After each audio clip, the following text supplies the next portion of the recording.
Today is the 9th of August.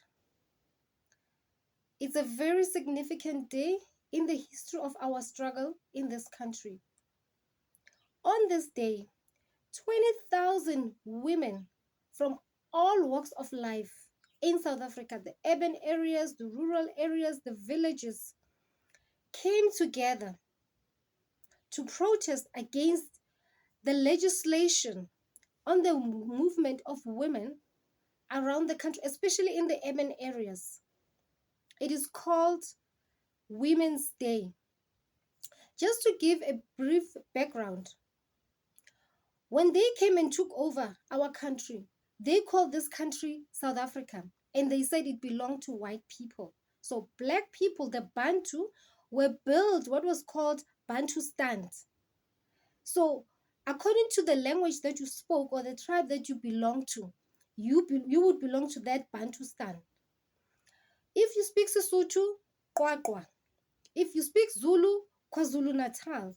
If you spoke Setswana, Bophuthatswana, so forth and so forth. So for you to be in South Africa, you were required to have a pass. That is a book that you had to keep with you all the time. So whenever a police officer approached you, you were supposed to produce that document that allowed you to be here to work. As much as they did not want us, they needed our labor. So people were allowed to come and were allowed to stay in South Africa, provided you had a job to go to. So they created townships.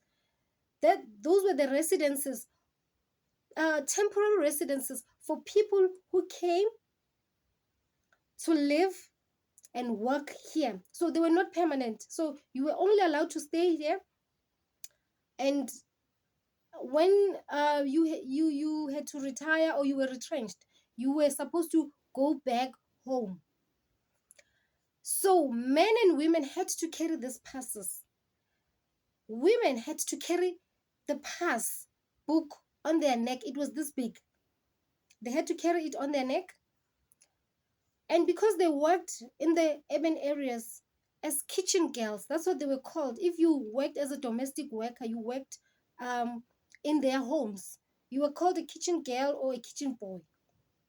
Now, their movements were very restricted. I mean, the laws were just tightening. They were coming worse and worse for women to be able, to move around to do their work, because some of them worked what was called piece jobs, meaning that you worked maybe a day for this person and work for somebody else on certain days. So it was not a permanent job, where you worked at this one place or this one house. So now the movement of women was very restricted, and it made it very difficult for women to earn a living. Because now, time and again, because we were not allowed to be where white people lived. So whenever they saw you, you must always produce your passbook and explain yourself, what you're doing here. And they would tell you that by this time, you must leave. So the women decided that this is too much. We are also humans and we want to be treated as such. So they organized themselves, and on this day, the 9th of August, went to Pretoria to give a memorandum to the Prime Minister to say that we cannot live like this. Something has to change. They were joined by Jewish women in their march, not because they wanted freedom or liberation for their workers. No, it was because they were inconveniencing them. The madam, expected the girl to be at work at a certain time. So sometimes they're arrested, sometimes they're delayed because they have to be questioned about everything, their movements and all that. So they said, we're going to support you. We're going to tell the Prime Minister that, please, you're making it difficult for us as the madams.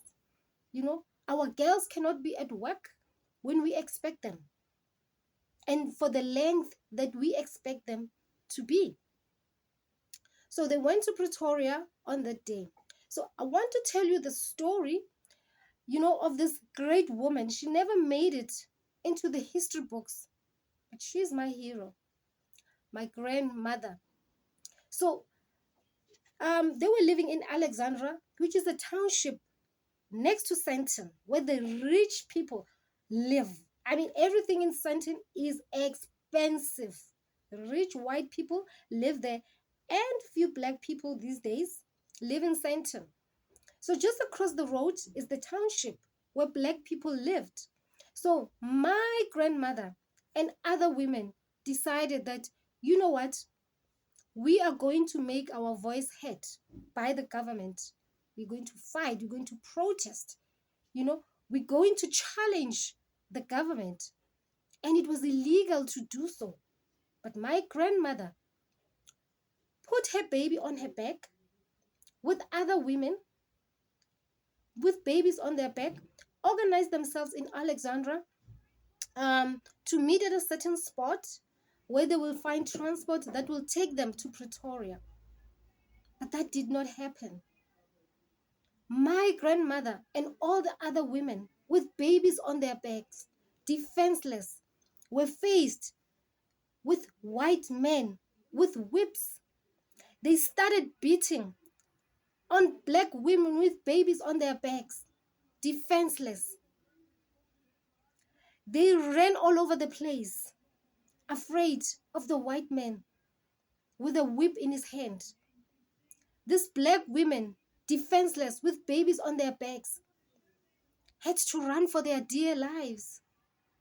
And they were really disappointed because they couldn't make the trip. Because these white men with whips in their hands beat on them, defenseless with babies on their backs. My grandmother used to tell us the story over and over again on the 9th of August. And I'm so proud of her.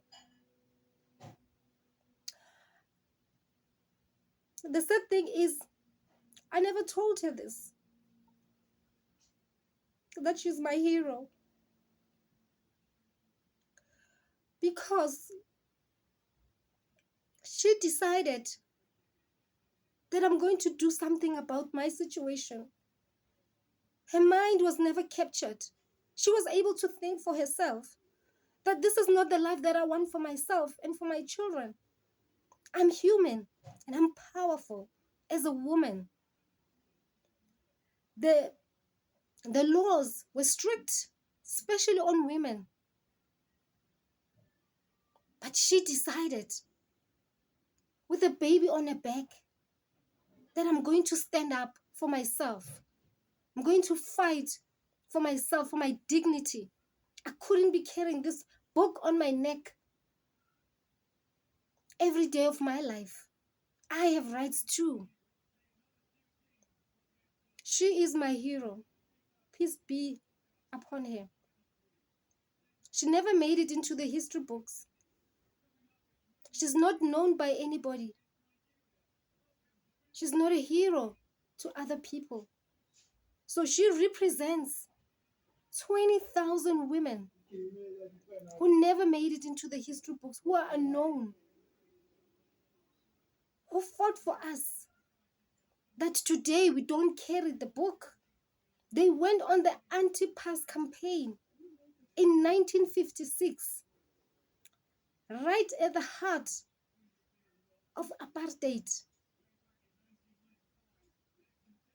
Poor, black, defenseless women with babies on their backs challenged white men with whips in their hands.